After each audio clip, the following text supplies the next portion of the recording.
Hey there folks, we just got this beautiful home in Inglewood under contract, and today is inspection day.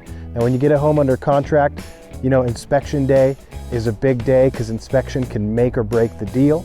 And here's why. We have an inspector here, which we're going to talk to shortly here, and he's going to put this home under a microscope and find everything that could be possibly wrong with it. But the big things here are foundation, HVAC, plumbing, and roofing. If those things are intact, then you're pretty much good to go. I'm not too worried about this home behind me because it was built in 2015. So it's in really good shape to the naked eye, but that's why we get an inspector to inspect things like the sewer lines and get a radon test, because these things aren't always easily visible to the naked eye or somebody who's not a professional in this area. So let's go talk with our inspector and see what you need to be looking out for when you have an inspection.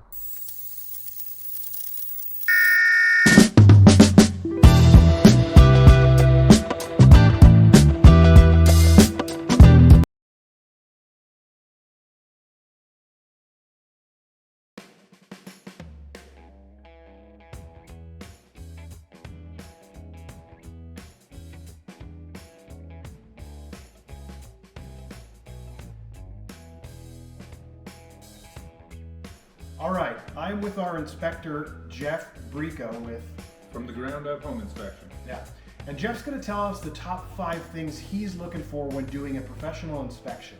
I check every outlet, every light switch, just to make sure that everything is working properly. Now, what we want to stick to as far as a real estate transaction, especially in this market, is going to be your big ticket items, your health and safety items, structural items, that kind of thing, which also are, of course, included in the home inspection.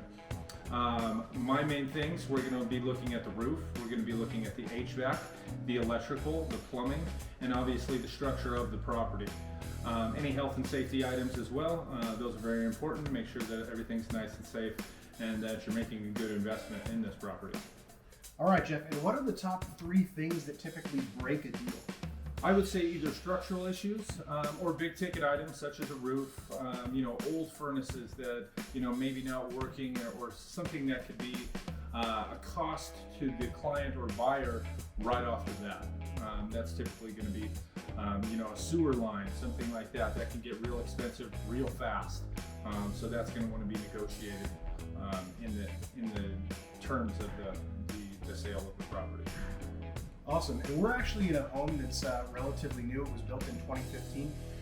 If any, do you see any typical problems with newer homes, or is it likely that a home this new would have anything significantly wrong that you think would maybe break a deal? Now, this is Colorado.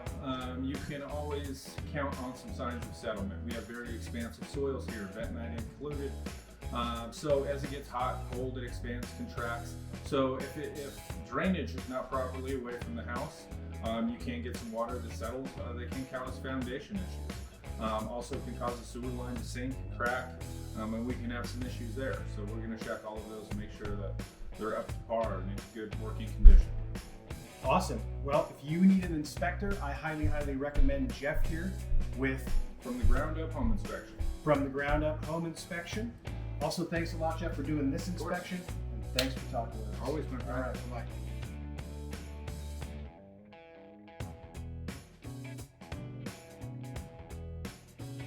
Also checking the refrigerator, making sure that both refrigerator and freezer are both getting on the proper cooling temperature.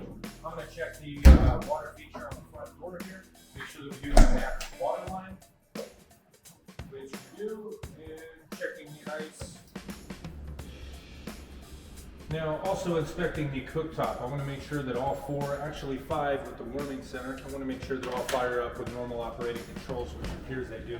Now, I'm also checking both the bake and the broil function, just to make sure they're operating as intended, and looks good.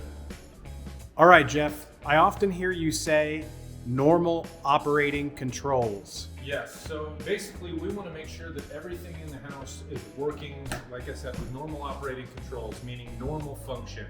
You don't have to do any tricks to it. There's an on and off switch. You're supposed to be able to operate it as it was manufactured.